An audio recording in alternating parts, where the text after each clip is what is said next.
Assalamualaikum warahmatullahi wabarakatuh. Selamat pagi anak-anak semuanya. Kembali dengan saya Ibu Witri, yang mana hari ini kita akan melanjutkan pertemuan yang ketiga, yaitu materi tentang dinamika kependudukan Indonesia. Dan yang mana sebelumnya pertemuan kedua kita membahas tentang potensi sumber daya alam dan kemaritiman di Indonesia. Sebelum memulai pembelajaran ini, alangkah baiknya kita berdoa menurut agama dan kepercayaan kita masing-masing. Berdoa dimulai.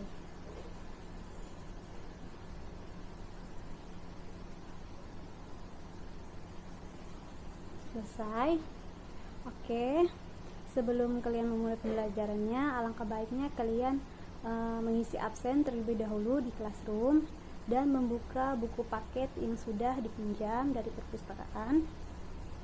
Baik, di sini saya akan menjelaskan pengertiannya terlebih dahulu, yang mana dinamika pendudukan Indonesia. Di sini di Indonesia merupakan salah satu negara dengan jumlah penduduk besar. Nah, dengan jumlah penduduk yang besar ini tidak tersebar secara merata. Nah, persebaran penduduk yang tidak merata menimbulkan masalah kependudukan, misalnya kemiskinan, kualitas sumber daya alam manusia yang rendah, dan kepadatan pendudukan yang tinggi. Nah, ukuran menggambarkan keadaan penduduk di suatu wilayah antara lain ada kepadatan, jumlah, dan komposisi penduduk. Yang mana di sini ada jumlah penduduk, persebaran penduduk, komposisi penduduk, pertumbuhan dan komposisi penduduk, dan keragaman etnik dan budaya. Kalian bisa melihatnya di buku paket yang telah kalian pinjam di perpustakaan. Dan di sini selanjutnya ada pertama jumlah penduduk, yang mana jumlah penduduk menunjukkan total penduduk yang menempati suatu wilayah pada kurun waktu yang tertentu. Nah, jumlah penduduk Indonesia dapat dihitung dengan metode yaitu seperti sensus penduduk, survei penduduk, dan registrasi penduduk. Sensus penduduk merupakan kegiatan yaitu pengumpulan, pengolahan, dan penyajian data kependudukan secara menyeluruh pada daerah dan waktu tertentu. Nah, sedangkan survei penduduk di sini merupakan cara memperoleh data kependudukan melalui penarikan sampel. Sedangkan registrasi penduduk merupakan pencatatan secara terus-menerus mengenai kejadian vital yang dialami penduduk di suatu wilayah berupa kelahiran, kematian, dan migrasi. Nah, selanjutnya yang kedua yaitu persebaran penduduk. Nah, di mana persebaran penduduk yaitu adalah bentuk penyebaran penduduk di suatu wilayah atau negara. Dan ketiga ada komposisi penduduk. Di sini komposisi penduduk menunjukkan pengelompokan penduduk pada suatu wilayah dengan kriteria tertentu. Data jumlah penduduk sangat diperlukan dalam menentukan komposisi penduduk. Nah, data komposisi penduduk digunakan untuk merencanakan dan menentukan kebijakan. Di sini ada 4.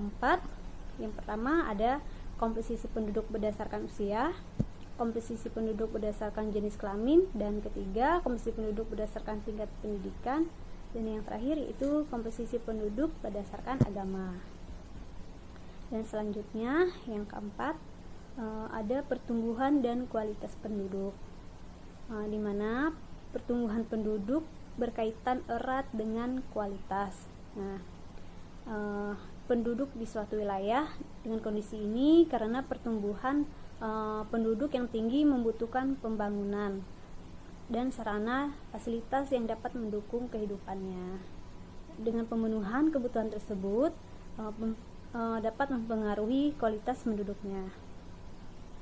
Di sini terbagi menjadi 2, ada pertumbuhan penduduk, di mana laju pertumbuhan penduduk adalah perubahan jumlah penduduk suatu daerah yang terjadi setiap tahun dalam waktu yang tertentu. Laju pertumbuhan penduduk berguna memprediksi jumlah penduduk suatu daerah pada masa yang akan datang seperti kelahiran, kematian, dan migrasi. Bagian kedua yaitu kualitas penduduk. Tingginya pertumbuhan penduduk menyebabkan Indonesia memiliki jumlah penduduk besar. Nah, besarnya jumlah penduduk merupakan modal pentingnya dalam pembangunan.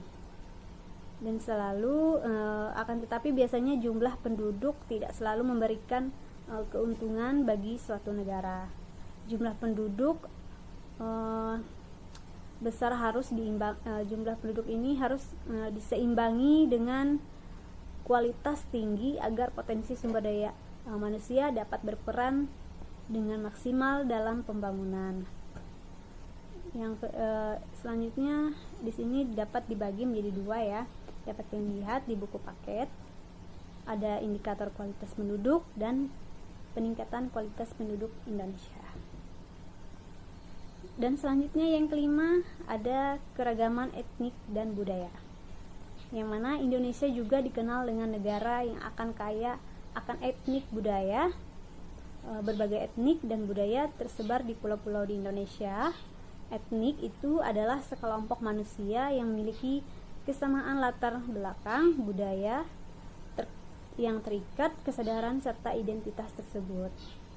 Nah, ciri-ciri etnik itu ada memiliki kesamaan budaya, bahasa, adat istiadat, dan kesamaan nenek moyang, dan terbagi menjadi ada 3 bagian ya. Di sini ada rumah adat, pakaian adat dan senjata tradisional, serta tarian-tarian daerah. Sekian yang dapat Ibu sampaikan dari materi ketiga kita, yaitu dinamika penduduk Indonesia. Jika ada pertanyaan, silakan kalian bertanya, dan mohon maaf ada kekurangan, dan selalu jaga kesehatan kalian. Terima kasih.